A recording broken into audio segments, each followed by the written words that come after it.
அரசியல் என்றாலே சண்டை. ஆனால் சேவை, கல்வி, துணிவு இருந்தா அதற்கான ஒரு பெயர்தான் டாக்டர் ராமநாதன் அர்ச்சுனா.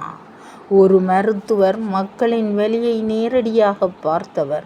பணம் பதவிக்காக அல்ல, மக்கள் வாழ்க்கை மாற்ற அரசியலுக்கு வந்தவர். பேசுவதில் மட்டுமல்ல, செயலில் காட்டும் அரசியல், அதுதான் டாக்டர் அர்ச்சுனா ராமநாதன். பெண்களுக்கு குரல் கொடுக்கும் துணிவு, இளைஞர்களுக்கு எதிர்காலம் பேசும் சிந்தனை, ஊழலுக்கு எதிராக பயமில்லா கேள்விகள், அரசியலில் அடங்கி போகாத நேர்மை, அதிகாரத்துக்கு முன் தலைகுனியாத தைரியம். இவர் பேசுவது அரசியல் அல்ல, மக்களின் உண்மை வாழ்க்கை நிலை. இன்று நமக்கு தேவையானது பொய் வாக்குறுதி அல்ல, நம்பிக்கைக்குரிய தலைவர். அந்த நம்பிக்கையை உருவாக்கும் ஒரே முகம் டாக்டர் அர்ச்சுனா ராமநாதன் தான். மாற்றம் வேண்டுமென்றால் சரியான நபருக்கு ஓட் போட வேண்டும். இந்த முறை டாக்டர் அர்ச்சுனா ராமநாதன் அவர்களுக்கு ஓட் போடுங்கள். உங்கள் ஓட் உங்கள் எதிர்கால குரல்.